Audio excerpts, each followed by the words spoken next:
그냥 흘러가는 흔한 존재로 보이지만 부족하면 당장 목숨과 직결되는 중요한 생명자원, 그것은 물.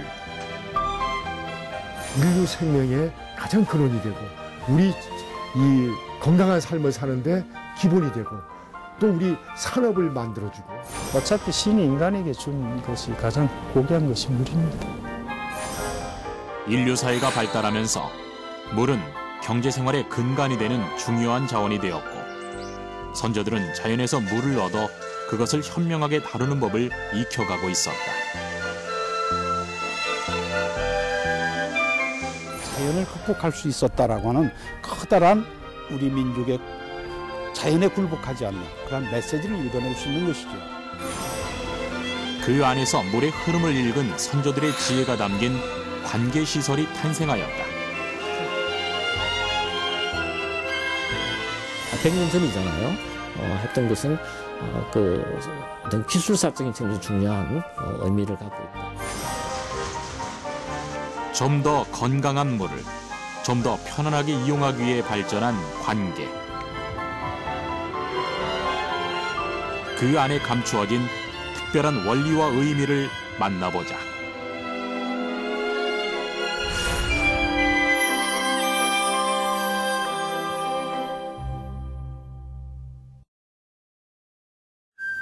물이 식량이라는 말이 있듯 물은 사람이 살아가는데 매우 중요하다.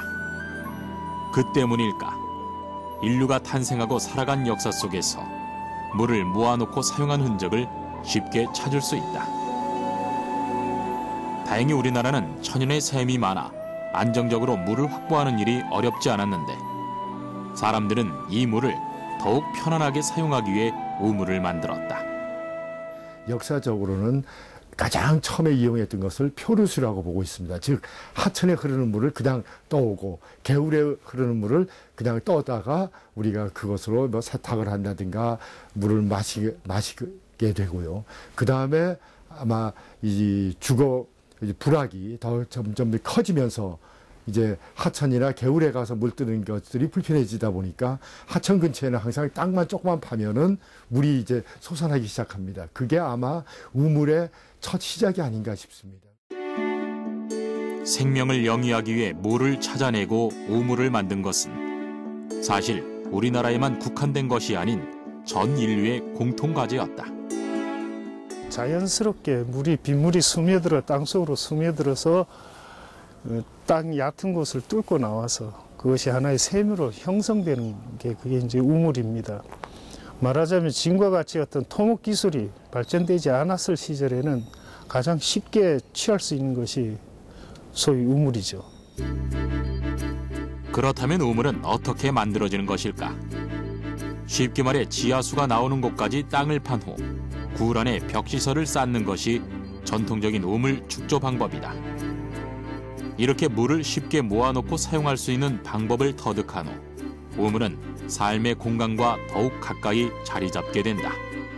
하천에 가까이 산다고 그래도 하천에서 물을 길어오는 일은 이제 굉장히 수고로운 일이 될 수밖에 없습니다. 따라서 자연적으로 내 집안에 아니면은 내 집에서 가장 가까운 곳에 물을 얻을 수 있기를 바랬고, 그래서 많은 우물들을 이제 팠고 또 그렇게 우물들을 팔 수 있는 그런 이제 물이 많이 흐르는 그런 자리가 도시가 커지게 된 그런 이 원인이 아닌가 싶습니다.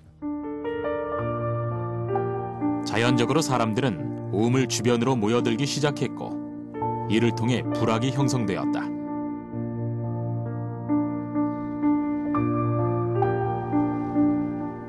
그 일예가 인천광역시의 열우물 마을이다. 열우물이라는 거는 이곳이 우물이 한 10개 이상이 많이 있는 곳이고, 또 하나는 추워도 열이 나는 우물이다. 그래서 이곳을 열우물이라 불렀고, 그것이 한자로 이제 십정동이라는 명칭으로 바뀌었습니다. 온 마을 사람들이 함께 사용한 공동 우물과 집안에서 사용한 개인 우물이 함께 발달한 열우물 마을은 덕분에 기본 생활을 유지하는 데 안정적인 생활 터전으로 자리 잡게 되었다. 사실 수도가 보급되고 어디서든 수도꼭지만 틀면 물이 나오는 현재는 그 사용량이 줄어들어 우물의 대부분을 사용하지 않기에 그 흔적들만 남아있는 우물이 많다.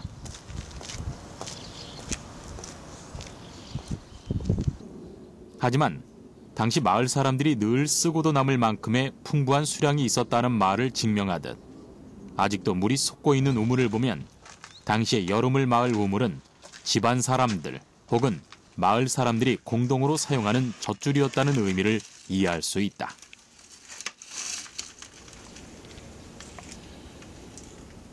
우물은 아무래도 제일 처음에는 마시는 음용이 먼저였을 거고, 두 번째는 농사 짓기 위해서 쓰는 게 있었고, 세 번째는 다른 물건을 생산하기 위해서 필수적으로 물이 들어가는 뭐 직조 농업이라든가 아니면 소금을 생산하든가 아니면 생활성에 필요한 걸 생산하는 과정에 있어서 물이 들어가는 거죠.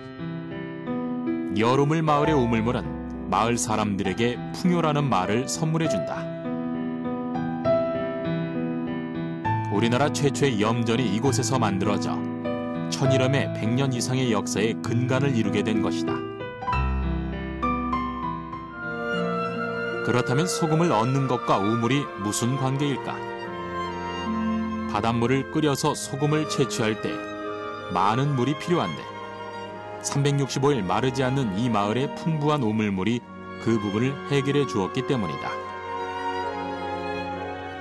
여름을 마을의 우물을 통해 우물의 또 다른 기능을 알 수 있다.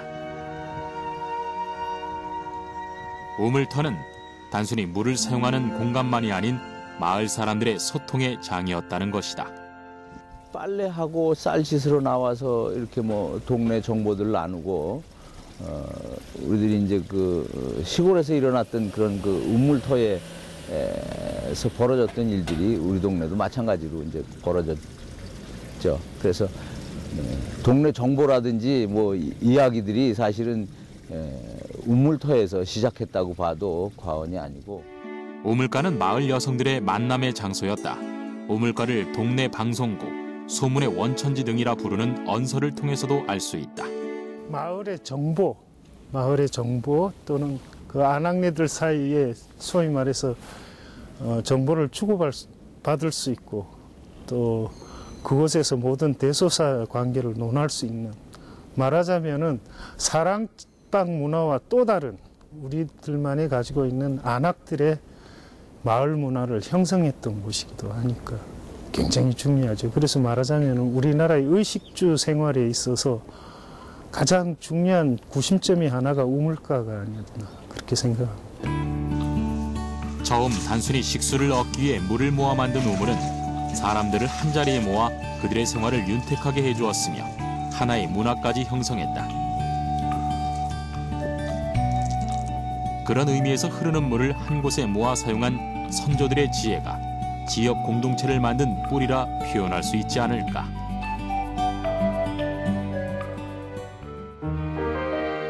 먹을 물과 사용할 물은 풍족했지만 선조들은 더 나은 의식주 생활을 위해 무엇보다 경제활동이 시급했다. 이에 농사를 경제활동의 근간으로 하는 농경사회가 도래했는데 이를 위해 우물물보다 더 많은 물이 필요했고 선조들은 그 해결을 위해 방법을 강구해냈다.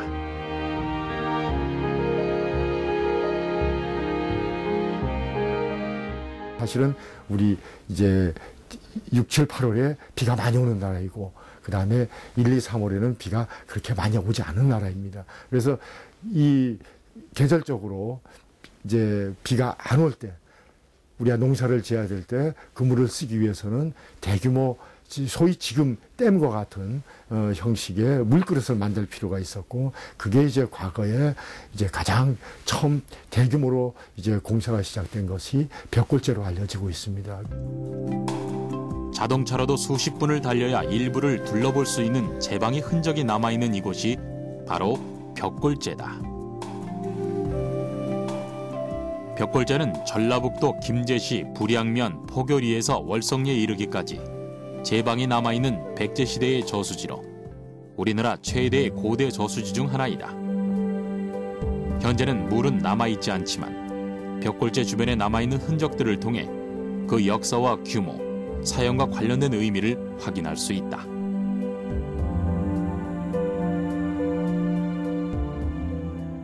이 벽골제는 삼국사기나 삼국유사 기록을 보면은 330년에 처음으로 만들어진 것으로 기록되어 있습니다.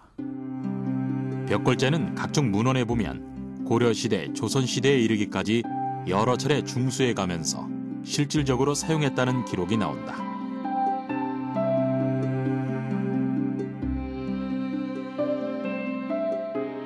당시의 자료를 통해 보면 제방이 3km에서 3.3km 정도로 알려져 있는데 평야에서는 한눈에 조망할 수도 없을 만큼의 크기이다. 현재의 모습만으로는 그 규모가 가늠이 어려울 정도. 그것은 바로 우리 농경사회에 있어서 이 벽골제가 차지하는 비중이 얼마만큼 중요했는지 알려주는 부분이다. 그렇다면 이 큰 저수지의 물은 어디서 흘러왔을까? 제방의 안쪽으로 물이 담수되는데 이 물은 뒤에 있는 모악산과 상두산이라는 두 곳에서 흘러내렸다. 물은 서쪽으로 흐르다 병목인 지점에서 북에서 남으로 뻗어내린 벽골제에 갇혀 수리에 이용되었다. 헌데 이렇게 흐르는 물이 땅속이나 벽 밖으로 스며들지 않고 저수지 안에 담수될 수 있었던 이유는 뭘까?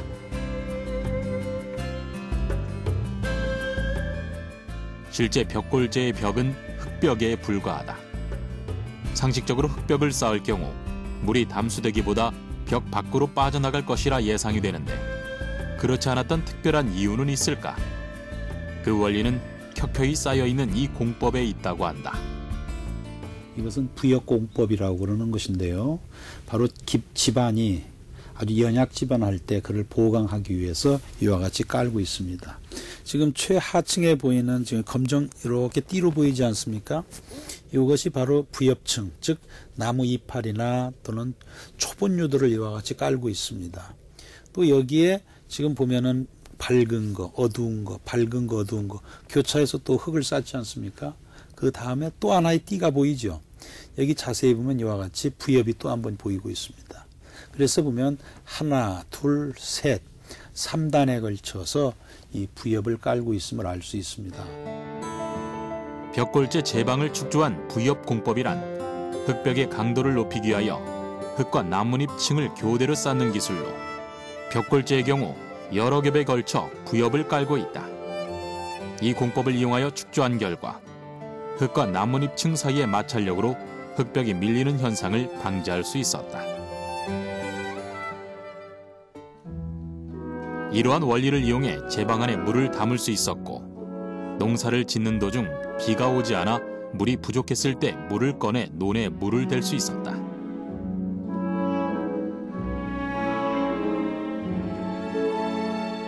담수한 물의 흐름을 막거나 유량을 조절하기 위하여 벽골제에는 수문이 존재했다.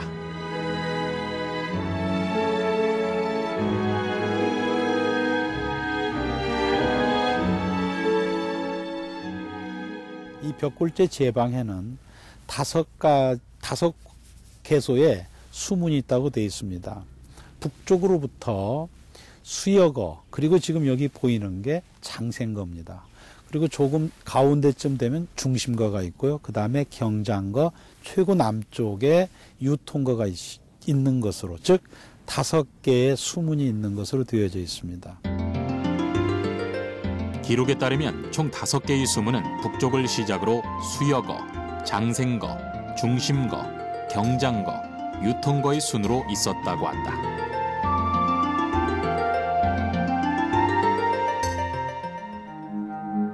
수문을 자세히 살펴보면 나뉘어져 있는 2개의 돌기둥 사이에 문이 설치되어 있는 것을 알 수 있다. 돌기둥 사이 문의 폭은 약 4.2m 정도 되고 돌기둥의 높이가 5.5m가 되는데 이 규격으로 물이 흘렀던 양을 추측한다.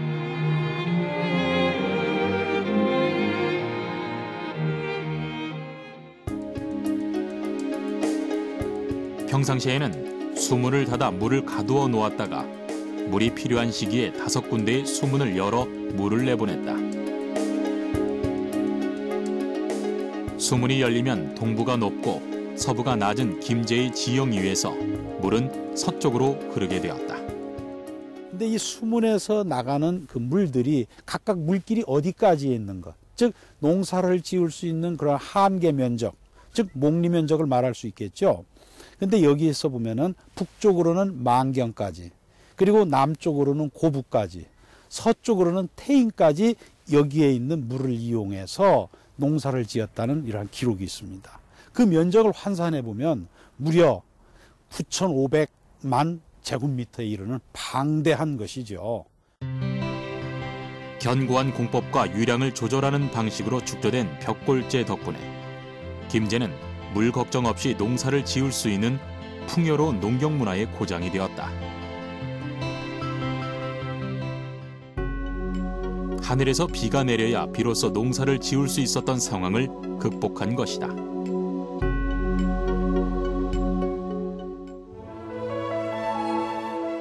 이에 농업 관련 문화가 더욱 발전했고 이는 농업 생산력의 극대화를 가져다 주었다.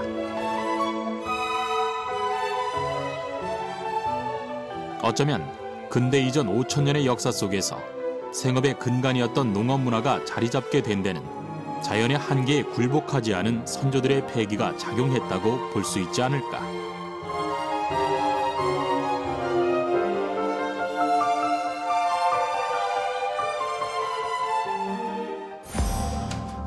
그런데 그 많던 벽골제의 물이 사라졌다.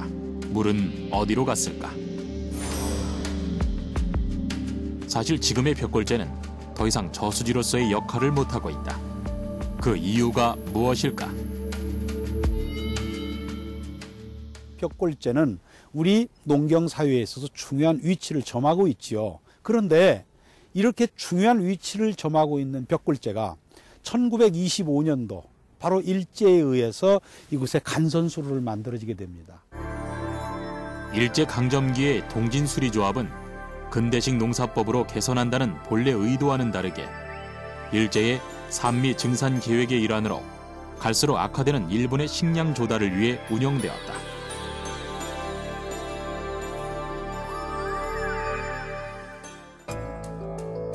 그들은 쌀의 수확량을 늘리기에만 급급해 벽골제에 가두어둔 물을 빼고 논으로 만들었으며 벽골제 제방을 파괴해 간선수로를 만들었다.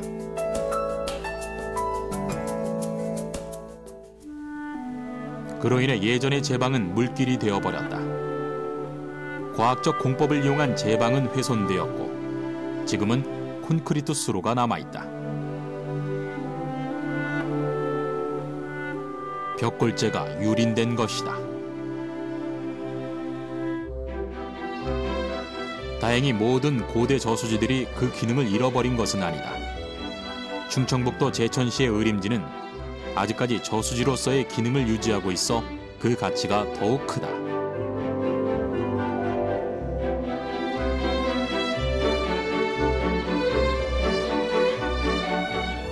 이림지 저수지는 해발 320m 정도에 위치해 있고 또 물을 이렇게 관계하는 여기 농수로 밑으로 노는 해발 290m 정도가 됩니다. 그래서 이러한 조건은 아주 저수지로서의 천혜의 조건을 여기 갖추고 있는 그런. 1976년에 충청북도 지방기념물 12호로 지정된 의림지는 호반 둘레 약 2km, 만수대 면적 15만 1470제곱미터, 저수량 661만 1891 세제곱미터의 대수원지다. 삼한시대에는 전국에 20여 개의 저수지가 축조되었으나 모두 전해지고 있지 아니한데 의림지만은 원형이 잘 보존된 형태로 남아있다. 세종실록 지리지 등의 문헌을 통해 의림지의 물이 제천의 농업에 얼마나 지대한 영향을 미쳤는지를 알 수 있다.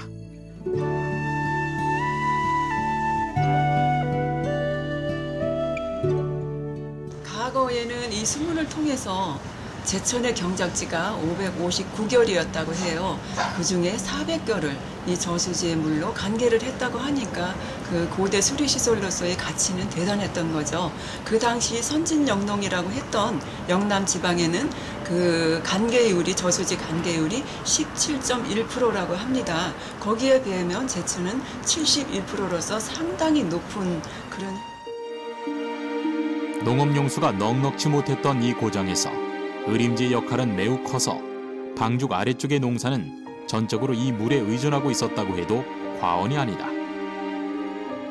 조선 후기에 와서 이양법이라는 게 개발이 되죠. 세종 때 이양법이 개발이 돼요. 그전에는 직파법을 했겠죠. 직파법이라는 거는 가뭄이 와도 조금은 뿌리를 내린 상태이기 때문에 이게 굉장히 그러니까 이제 저항 능력이 이렇게 생겼겠지만 이양법이라는 거는 모판에다가 이렇게 싹을 틔워서 다시 이식을 하는 그런 거가 이양법이거든요. 직파법은 씨앗을 직접 논밭에 파종하여 수확할 때까지 한 장소에서 자라게 하는 방법으로, 이렇게 되면 모가 자라는 위치가 균일하지 않아 많은 양의 벼를 수확할 수 없다. 반면 이양법은 모자리를 만들어 묘종을 키운 후 논에 모를 옮겨 심고 재배하는 방법으로 이미 모판에서 자란 모를 물이 차 있는 논에 직접 심기 때문에 많은 양의 벼를 심을 수 있다. 다만 이양법은 반드시 논에 물이 대져 있어야 하기 때문에 보다 많은 물이 필요하게 된다.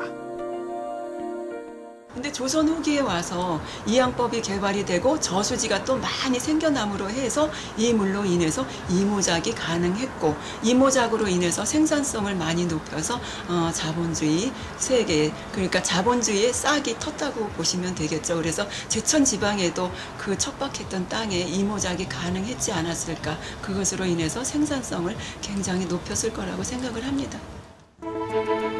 예전이나 지금이나 의림지의 또 다른 역할이 하나 더 있다. 의림지는 수백 년 된 소나무, 버드나무 숲인 제림과 정자와 누각 등이 조화를 이뤄 저수지의 경관을 더욱 아름답게 만들고 있다. 현재는 이를 통틀어 제천 일경이라 표한다.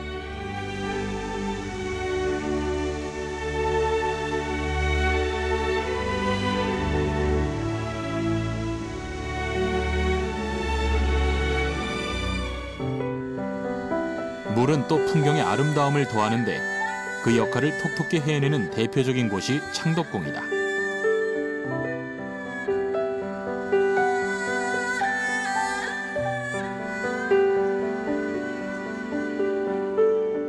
내전의 뒤쪽으로 펼쳐지는 후원은 울창한 숲과 연못, 크고 작은 정자들이 마련되어 있어 감탄을 자아낸다. 그 중에서도 역대 왕과 왕비들이 이곳을 찾아 물을 바라보며 마음의 안식을 찾곤 하였다는 기록들을 볼 때면 궁궐 안의 물은 단순히 마시고 사용하는 데서 그치는 것이 아닌 그 이상의 가치가 있었다. 편안함을 줄 수 있는 하나의 대상으로 또 이제 물은 필요했지 않나 싶습니다. 따라서 궁궐 안에 하나의 연못 같은 정을 지어서 거기에 물을 가다듬고 거기에 물도 바라보고 수초도 바라보면서 이 심신을 이렇게 닦았던 게 아닌가 싶은 생각이.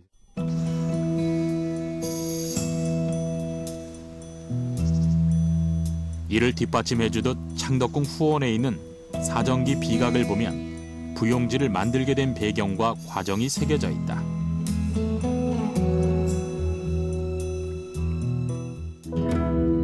이 사정기 비각에는 창덕궁 후원의 연못 이야기 외에 세조 때 만든 내우물인 만이, 파려, 유리, 옥정과 관련된 기록이 나타나 있다.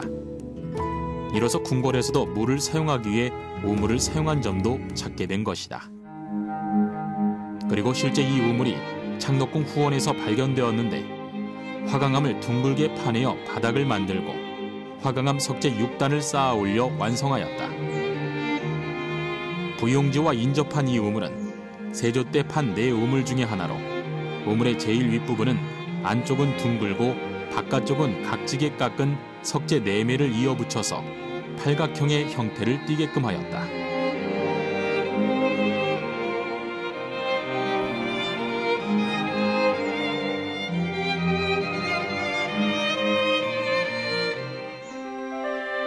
부용지 근처의 또 다른 우물은 숙종 16년에 다시 보수한 두 우물 중 하나로 판단된다.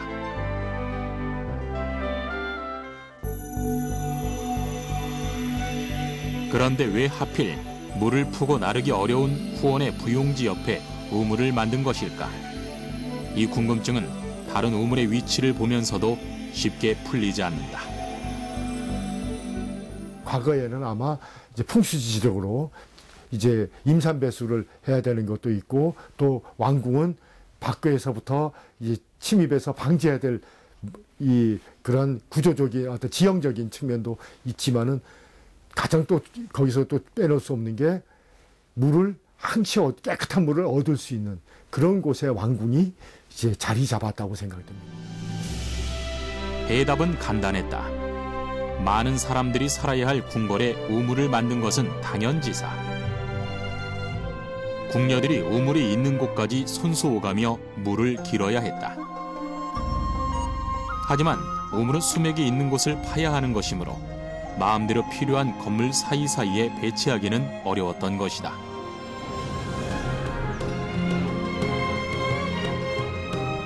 이처럼 물은 왕들에게도 중요한 대접을 받는 고귀한 존재였다.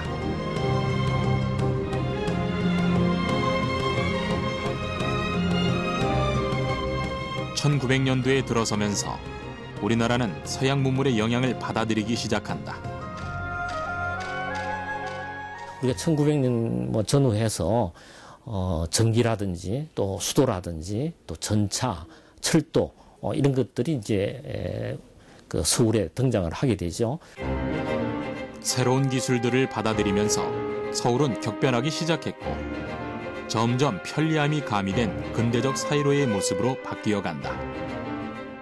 궁궐도 예외는 아니었다. 얼마 전 발견된 하나의 도면을 통해 물의 이용과 관련된 변화를 찾을 수 있었다.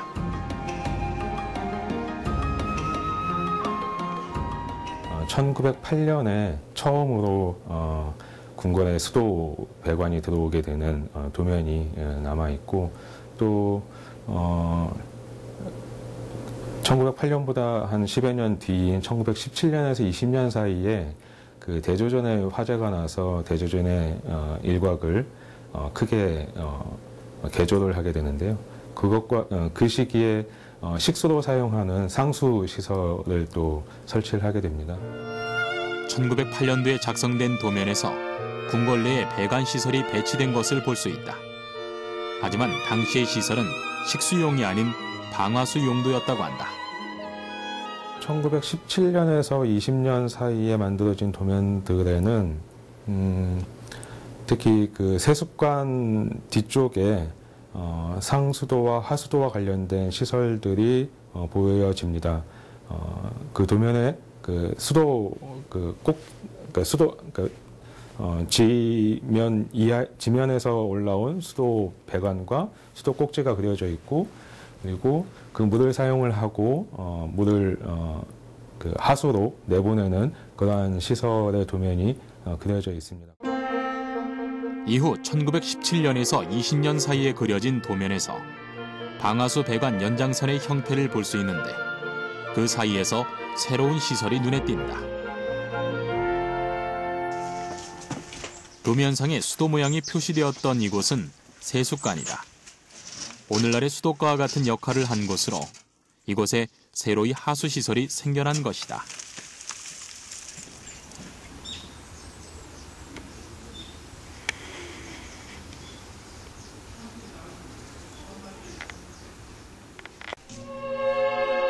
새로운 문물의 수용으로 시작된 변화의 바람 속에서 나타난 관계시설을 통해 선조들은 또 다른 형식의 물을 이용하는 방법에 대해 알아가게 된다.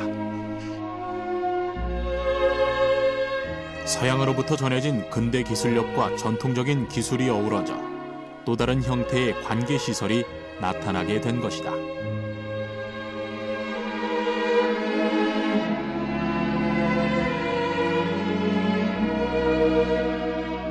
물은 효율적으로 잘 쓰는 만큼 그 처리도 중요하다. 이와 관련해 하수를 슬기롭게 처리해온 선조들의 하수관이 발견되었다. 명동성당의 공사 중에 그 옛 주차장 터에서 규모는 작지만 벽돌로 아치식으로 되어 있는 그 하수로가 발견이 되었습니다.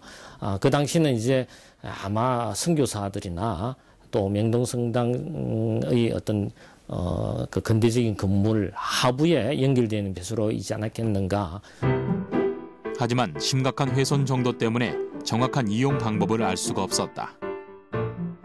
손을 안 댔던 이제 궁 쪽이라든가 이제 그런 곳은 지금도 이제 굉장히 남아 있기 때문에 이제 일부 이제 작은 길, 과거에는 큰 길이었지만 지금은 작은 길 돼버린 그런 곳들에서는 아마 그 가능성은 충분히 있지 않나.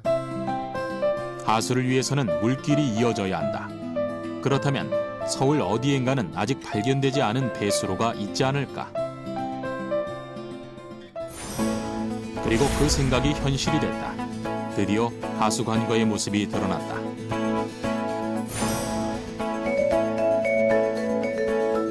명동 성당에서 발견한 하수 관거와 비슷한 형태를 가진 하수 관거가 발견됐다는 곳은 서울시 중구의 을지로.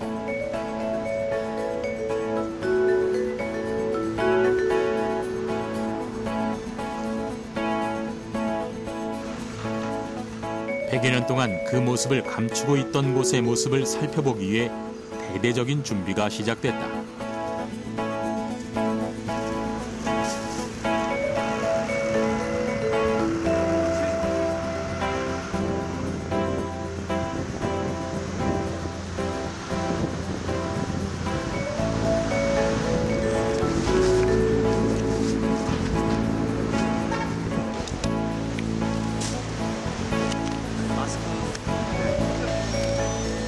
지하라는 위치 특성상 필요한 만반의 준비를 마친 후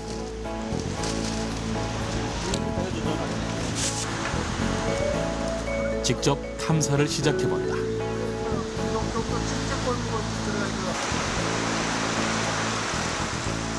어두컴컴하지만 한눈에 보기에도 범상치 않은 공간. 100년 전의 역사 속으로 들어가 본다.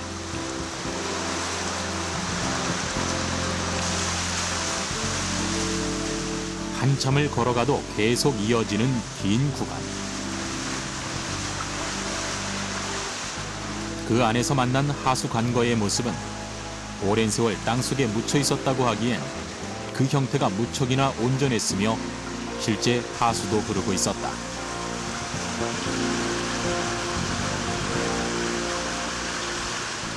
을지로 입구역 근처에 하수로 보수공사하다가 발견됐죠. 물론 그 존재는 아마 하수도를 관리하는 부서에서는 알고 있었겠지만 이렇게 벽돌로 되어 있는 부분은 한동안 그 쓰지 않는 그 옆에 이제 콘크리트로 현대식 하수로가 있어서 이것을 쓰고 쓰지 않는 부분도 일부 있었습니다.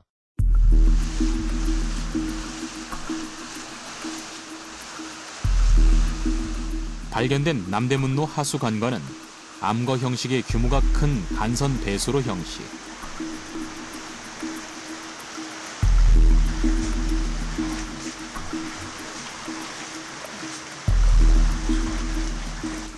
물 셀 틈 하나 없이 촘촘하게 쌓여진 벽돌의 모습에서 그 견고함이 느껴진다. 한눈에 보기에도 오래전 양식이라는 것을 알 수 있는 모습. 그 안에는 물이 잘 흐를 수 있도록 세밀한 시공을 거친 흔적이 있었다. 저 안쪽에 직경은 1.8이고요. 이 바깥에 그 직경은 1.95입니다. 근데 이 적벽돌로 이걸 그 하수관을 축조하다 보니까 이 광경이 커지게 됐는데 이 커지게 키우는 방법을 이렇게 그 적벽돌을 차차 높게 이렇게 쐐기형으로 만들어서 쌓음으로써 광경을 키웠습니다. 이게 그 당시 가장 정밀하게 시공한 또 세밀하게 시공한 부분이라 할 수 있겠습니다. 쌓아진 형태와 더불어 이 벽돌은 그 존재 자체로 이 하수 관거의 역사를 대변해 줄 수 있다. 이 부분.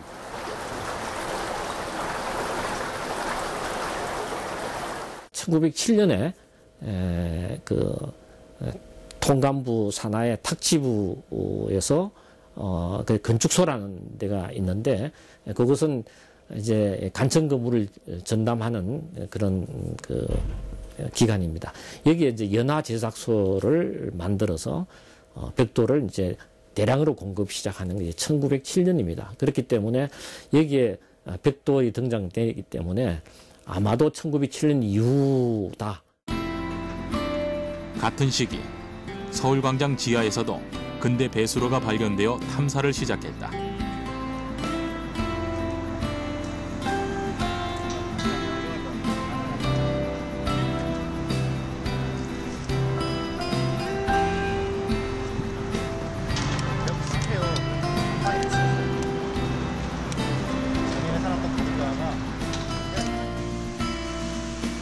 서울광장 하수 관거의 경우 원형 암거 하부 절반 부분은 미리 벽돌을 20mm 정도 뒷물려 쌓고 표면을 다시 그 두께만큼 모르타르를 발라 하수가 원활히 흐르도록 하였다.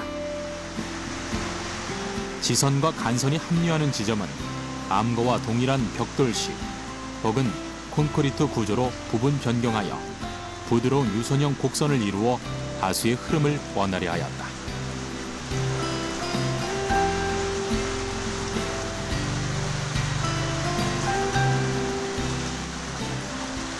상당한 구간이 벽돌 아치식으로 이렇게 되어 있는 것들에 대해서는 별로 그렇게 중요하다고 인식을 못했던 거 아니겠는가. 그런데 전반적으로 우리 근대 시기에 조성되었던 또는 건축되었던 건물들이 지금까지는 별로 그렇게 우리 문화유산으로 인정을 못했죠.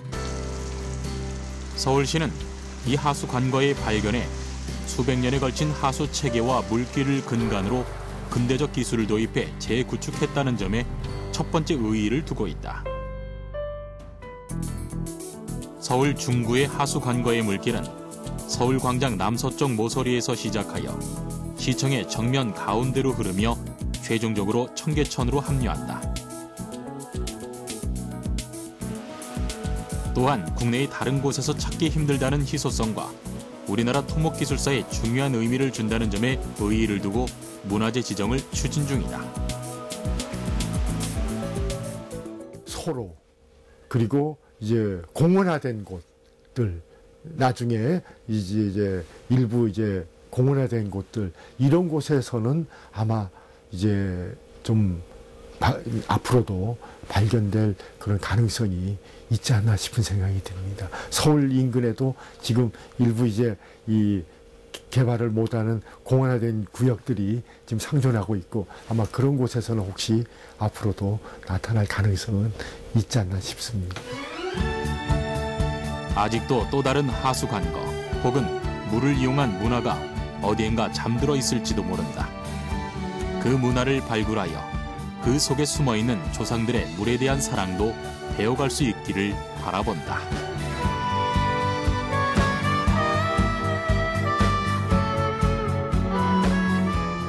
그 고대 국가 건설할 때 가장 중요한 것이 바로 도시의 기관 시설을 정비하는 건데 여기에서 도로가 가장 중요하죠. 도로와 물 관계 중요하기 때문에 우리나라도 상당한 수준의 그런 것들이 이루어져 왔다는 것을 우리가 볼 수 있겠고요.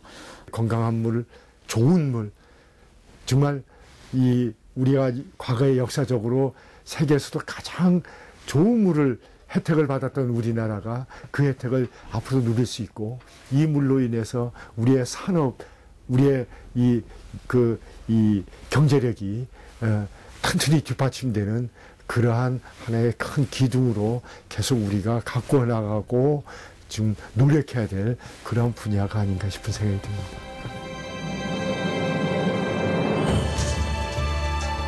물은 인류 생명의 유지와 중요한 연관 관계가 있다.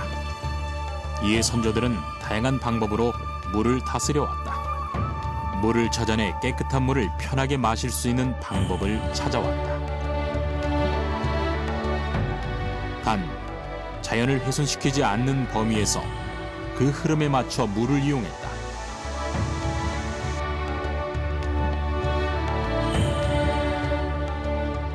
하늘이 허락했을 때만 쓸 수 있었던 물도 사용할 수 있는 날이 찾아왔다. 덕분에 농경사회의 혁신적 발전까지 이룩하게 됐다. 물을 쓴 후에 처리하는 방법도 결코 소홀히 하지 않았다.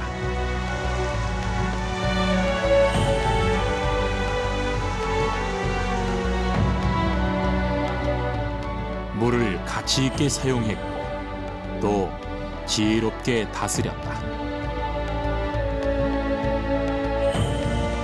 앞으로의 물의 이용을 생각한다면 후대인 우리들은 선조들이 물을 다스린 지혜를 잊지 말아야 할 것이다.